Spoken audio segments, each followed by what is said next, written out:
Wasn't expecting to begin his career hauling junk. Literally, what began as a summer stint is now a $1 million business with this young entrepreneur at the helm. This is an inspiring story. Here to tell us how he's driving his business to success is Omar Soliman. He is CEO and co-founder of Hunks Hauling Junk. I love the name, Omar. It's fabulous. How are you? How's it going? I'm doing great. Very well. Tell us about the origination of this business, sort of the genesis of how you got it going. Yeah, I mean, I was like any other college kid. I used to like to hang out, play video games. My mom said, get off the couch, get a job. So she had a furniture store, and she had a beat-up cargo van that she would use for her furniture store. I took the cargo van, put up some flyers around the neighborhood that said College Hunks Hauling Junk, enlisted the help of some of my buddies, and pretty much hauled junk all summer, and I ended up pocketing $8,000, so I made more money than all my friends combined. And so that's when the lightning bolt went off and realized that there was really a lot of demand for junk removal. Now, Omar, you had your own money, your savings from the $8 grand you made. You borrowed some money from friends and family, but that still wasn't enough. You needed a bank loan. Finally, Bank of America gave you some money, but why did they give you money when 4 other banks turned you down? Do you know? You know, we were two 22-year-old kids. We didn't have much credit history. We were getting turned down a lot. I'm really not sure why Bank of America took a gamble on us, but we probably wouldn't have been able to start the business if they didn't.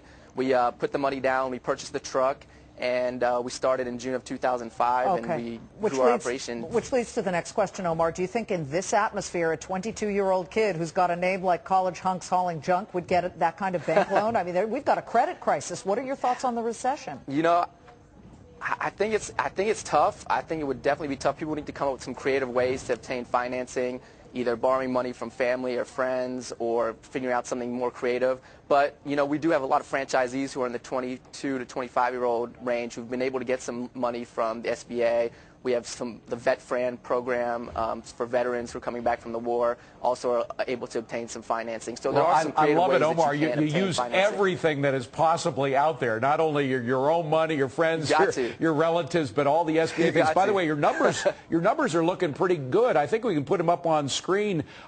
This recession is hurting everybody, of course, so despite the fact that your numbers for a startup are looking good, what's happening right now? This is looking back. What's happening right now to your sales? Right now, we've noticed that a lot of the low-hanging fruit, the typical residential customer that might have a garage or an attic with stuff that they want to get rid of, they might not want to spend the $200 or $300 to do that right now, but there's a huge spike in commercial business. Property managers who have tenants who are leaving stuff behind, big offices are downsizing. Foreclosures. So while we've seen a little bit of decrease in residential, we've seen a large increase in commercial.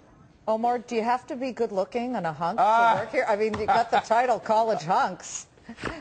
If I can be a hunk, anybody can be a hunk. You know, hunk is in the eye of the beholder. We do look for clean-cut, collegiate employees, but beauty's in the eye of the beholder.